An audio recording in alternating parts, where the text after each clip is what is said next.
पर कामदेव को ब्रह्मा प्रदत्त दीर्घकाल से भूले हुए एक श्राप का स्मरण हो आया। जब उन्होंने शस्त्र परीक्षा के समय साध्य पुत्री की ओर दौड़ लगाते हुए विधाता को अपने पुष्प बाणों से बीन दिया था और उन्हें यह श्राप मिला था, देव कार्य हेतु वे भगवान शिव के अंगों पर बाण का प्रयोग करेंगे तथा उनकी क्रुद्ध नेत्रों से निःशर्त अग्नि से भस्म हो जाएंगे। कामदेव ने देवराज इंद्र को आश्वस्त किया कि वे अवश्य ही भगवान शिव को सम्मुग्ध करेंगे। कामदेव ने देवताओं से निवेदन किया, यदि भगवान शिव उन्हें नष्ट करने का प्रयास किया तो सभी मिलकर उन्हें बचाने का प्रयास करें। तत्पश्चात कामदेव अपनी पत्नी रति तथा मित्र वसंत के संग भगवान शिव के तपोवन की ओर चले। साथ ही देवराज ने समस्त देवताओं को आज्ञा दी कि वे सभी कामदेव के संग आ जाएं तथा उनकी सहायता करें। भगवान शिव के तपोवन में पहुंचकर कामदेव ने कुछ समय तक प्रतीक्षा की तथा उनकी किसी दुर्बलता को ज्ञात करने का प्रयास किया, जिससे वे उन पर काम बाणों द्वारा आक्रमण कर सकें। कामदेव तथा वहां पर उपस्थित सभी पशु पक्षी तथा शिव अनुचर काममुग्ध विकल हो उठे। वसंत की उपस्थित होने के कारण वहां का वातावरण काममुग्ध हो गया।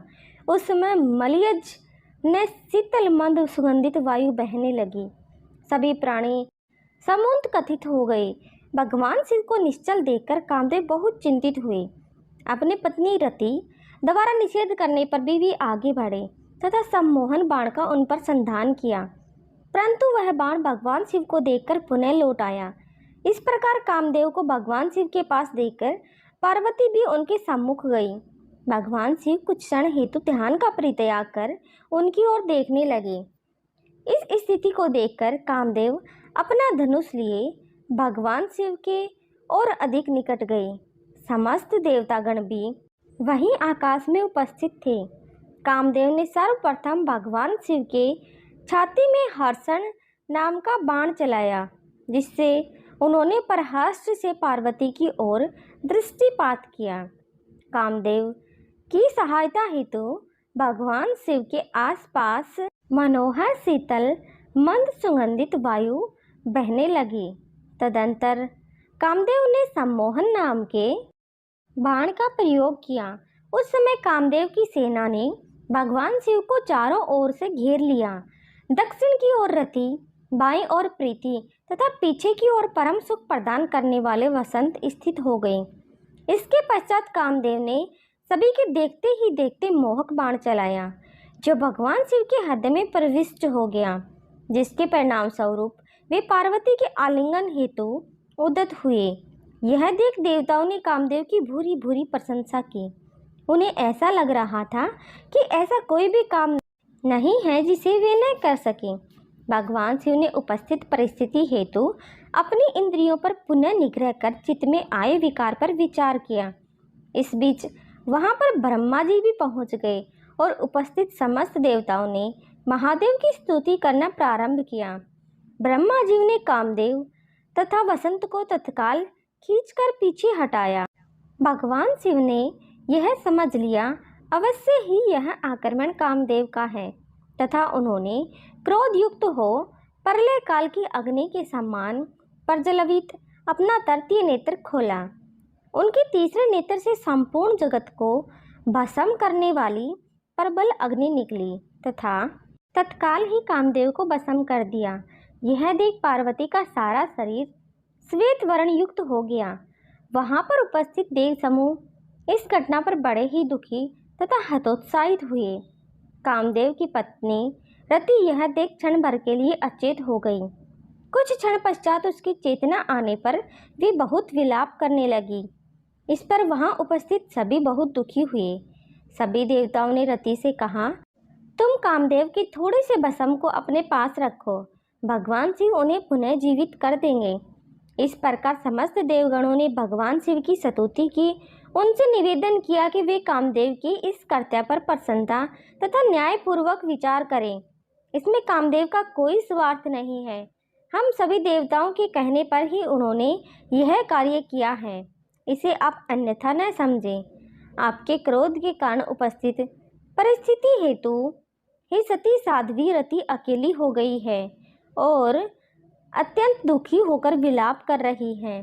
कृपया कर आप उसे सांत्वना प्रदान करें।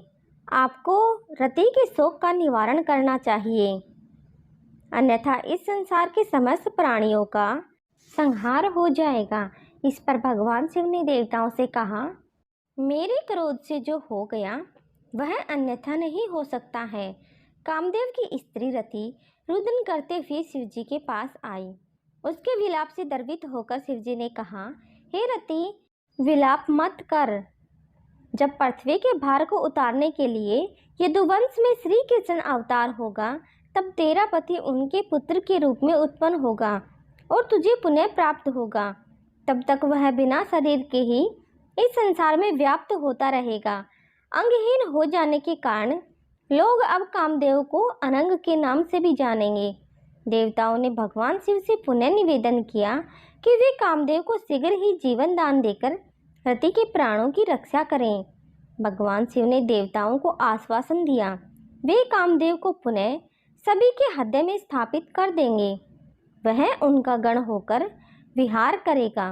इसके पश्चात भगवान शिव वहाँ से अंतर्ध्यान हो गए तथा सभी देवता अपने अपने स्थान को चले गए। भगवान शिव के तीसरे नेत्र से प्रकट हुई अग्नि बिना किसी प्रयोजन के ही प्रज्वलित हो सभी दिशाओं में फैलने लगी, जिसके कारण समस्त प्राणियों में हाहाकार मच गया। देवता तथा ऋषि ब्रह्मा जी की शरण में गए। ब्रह्मा जी ने भगवान शिव की कृपा से प्राप्त हुए तेज से उस वडवाग्नि को स्तंभित कर दिया तथा उसे घोड़े के रूप में परिवर्तित कर दिया, जिसके मुख से ज्वालाएं निकल रही थी। इसके पश्चात उस घोड़े को लेकर ब्रह्मा जी समुद्र तट पर गए। उन्हें देख समुद्र हाथ जोड़कर उनके सन्मुख आए तथा उनसे आगमन का कारण पूछा। ब्रह्मा जी ने सिंधु से कहा, यह अश्व साक्षात भगवान शिव का क्रोध है। कामदेव को भस्म करने के पश्चात यह संपूर्ण जगत को भी दग्ध करने को उद्यत हुआ है। मैंने इसे स्तंभित कर घोड़े के रूप में परिवर्तित कर दिया है। यह अश्व जो अपने मुख से ज्वाला प्रकट कर रहा है, तुम परले काल तक इसे धारण करो। ब्रह्मा जी के निवेदन को सिंधुराज ने स्वीकार कर लिया है। यह दूसरे किसी और के लिए असंभव था। तदंतर वह वडवाग्नि समुद्र में प्रविष्ट हुई तथा सागर के जल का दहन करने लगी। इसके पश्चात ब्रह्मा जी अपने लोक को चले आए। इसके बाद ब्रह्मा जी सहित समस्त देवताओं ने शिव जी के पास आकर उनसे पार्वती जी से विवाह कर लेने के लिए प्रार्थना की, जिसे उन्होंने स्वीकार कर लिया। कामदेव को भस्म करने वाली परिस्थिति से पार्वती भयभीत हो गई तथा अपने दोनों सखियों के संग अपने घर चली आई। कामदेव को दाह करने के पश्चात भगवान शिव अदृश्य हो गई थी। उनके विरह से पार्वती अत्यंत व्याकुल हो गई एवं कलेश का अनुभव करती थी। वे सर्वदा ही शिव शिव का जप किया करती थी। पिता के घर रहकर वह अपनी कल्पना भगवान शिव के संग ही करती थी। एक दिन नारद मुनि घूमते हुए हिमालय के गृह में गए। हिमवान ने उनका यथोचित आदर सत्कार किया। हिमवान ने देवर्षि नारद को सुखद आसन प्रदान किया तथा उनसे सब कुछ कह सुनाया। देवर्षि ने हिमवान को भगवान शिव के भजन करने का परामर्श दिया तथा गुप्त भाव से पार्वती के पास गए और उनसे कहा, तपस्या की गर्वयुक्त हो तुमने भगवान शिव की तपस्या की थी। उन्होंने तुम्हारे उसी गर्व को नष्ट किया है। तुम्हारे स्वामी महेश्वर विरक्त तथा महायोगी हैं। उन्होंने केवल कामदेव को भस्म कर तुम्हें जीवित छोड़ दिया है। तुम उत्तम तपस्या में लंघन हो, चिर काल तक शिव की आराधना करो। तपस्या से तुम्हारा संस्कार हो जाने पर भगवान शिव तुम्हें अपनी पत्नी के रूप में स्वीकार करेंगे, तुम्हारा परित्याग नहीं करेंगे। तुम उनके अतिरिक्त किसी और को अपना पति स्वीकार नहीं करना। इस पर पार्वती देवर्षि से बोली, आप सर्वज्ञ हैं, इस चराचर जगत का उपकार करने वाले हैं। मुझे भगवान शिव की आराधना हेतु कोई मंत्र प्रदान करें, उचित मार्गदर्शन करें। इस प्रकार पार्वती के निवेदन पर देवर्षि ने उन्हें भगवान शिव के पंचाक्षर मंत्र का विधि पूर्वक उपदेश दिया तथा मंत्र का प्रभाव भी बताया। नारद जी के प्रस्थान पश्चात उन्होंने शिव तपस्या को ही अपना साध्य माना और मन को उसके लिए निश्चल किया। अपनी दो सखियों के साथ पार्वती ने तपस्या हेतु माता पिता से आज्ञा मांगी। पिता हिमवान ने तो आज्ञा दे दी, परंतु माता मैना ने उन्हें स्नेहवश उन्हें रोका। उस समय उनके मुंह से ओ माँ निकली, जिसके कारण उनका नाम उमा भी लोक विख्यात हो गया। अंत में मैना ने भी उन्हें कठोर तपस्या हेतु वन में जाने की अनुमति दे दी। अपनी दो सखियों के संग पार्वती ने तपस्या हेतु गंगावतरण क्षेत्र हेतु प्रस्थान किया। शीघ्र ही उन्होंने वल्कल धारण कर प्रिय वस्त्रों का परित्याग किया। पार्वती ने उस स्थान में तपस्या प्रारंभ की जहाँ पर कामदेव को दग्ध किया था। उनके द्वारा उस स्थान पर तप करने के कारण उस शिखर का नाम गौरी शिखर पड़ गया। उन्होंने ऐसी तपस्या प्रारंभ की जो महान मुनियों हेतु भी कठिन था। वे मन सहित इंद्रियों को वश में रखकर ग्रीष्म ऋतु में अपने चारों ओर अग्नि प्रज्वलित कर, वर्षा काल में वर्षा के जल से भीग कर तथा शीतकाल में हिमखंडों में बैठकर शिव के पंचाक्षर मंत्र का जप करती थी। शुद्ध चित्त वाली पार्वती के ऊपर नाना महान कष्ट आए, परंतु उनका तप निश्चल ही रहा। वे केवल शिव में मन लगाए रहती थी। पार्वती ने प्रथम वर्ष केवल फलाहार ही किया। द्वितीय वर्ष से असंख्य वर्षों तक उन्होंने केवल पत्तों को भोजन के रूप में ग्रहण किया। इसके पश्चात उन्होंने निराहार रहकर, जिसके कारण उनका एक नाम अपर्णा भी विख्यात हुआ, साधना प्रारंभ की। एक पैर से खड़ी हो पार्वती साधना करने लगी। उनके अंग चीर और वल्कल से ढके हुए थे। वे मस्तक पर जटाओं का समूह धारण किए रहती थी। इस प्रकार कठोर तप करने के कारण उन्होंने देवताओं तथा मुनियों को जीत लिया। जहाँ पहले कभी भगवान शिव ने 60,000 वर्षों तक तपस्या की थी, उस स्थान पर क्षण भर रुककर पार्वती सोचने लगी, क्या महादेव यह नहीं जानते कि मैं उनके लिए उत्तम तथा कठोर नियमों का पालन कर तप कर रही हूँ? क्या कारण है कि दीर्घ काल तक कठोर तप करने वाली इस सेविका के पास वे नहीं आए?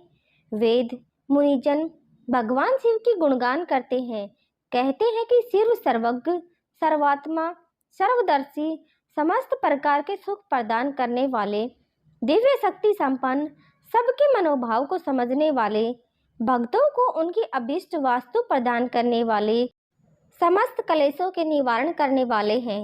यदि मैं समस्त कामनाओं का परित्याग कर भगवान शिव में अनुरक्त हुई हूँ तो वे मुझ पर प्रसन्न हो।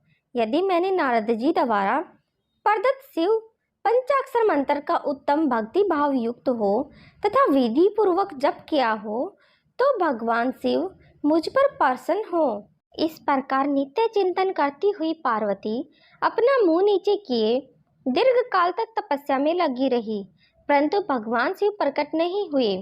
पार्वती के माता पिता मेरु और मंदराचल आदि ने उन्हें समझाया कि भगवान शिव की तपस्या अत्यंत कठिन है, वे तपस्या का त्याग करें। पार्वती ने उनसे कहा, आप मेरी जो प्रतिज्ञा है उसे सुन ले। कामदेव को भस्म करने वाले भगवान शिव विरक्त हैं, परंतु मैं अवश्य ही उन्हें अपने तप से संतुष्ट कर लूँगी। आप सभी प्रसन्नतापूर्वक अपने अपने निवास स्थल को लौट जाएं। इस प्रकार पार्वती के दृढ़ निश्चय को देखकर सभी अत्यंत विस्मित होकर जैसे आए थे वैसे ही लौट गए। उनके जाने के पश्चात पार्वती ने और भी अधिक कठोर तप करना प्रारंभ कर दिया, जिसके कारण तीनों लोग संतप्त हो उठे, सभी महान कष्ट में पड़ गए। यह देख समस्त देवता निस्तेज होकर ब्रह्मा जी की शरण में गए तथा उन्होंने जगत के संतप्त होने का कारण पूछा। ब्रह्मा जी ने मन ही मन सब ज्ञात किया और देवताओं से बोले, उपस्थित तीनों लोकों में जो दहा उत्पन्न हुआ है वह पार्वती की तपस्या का फल है।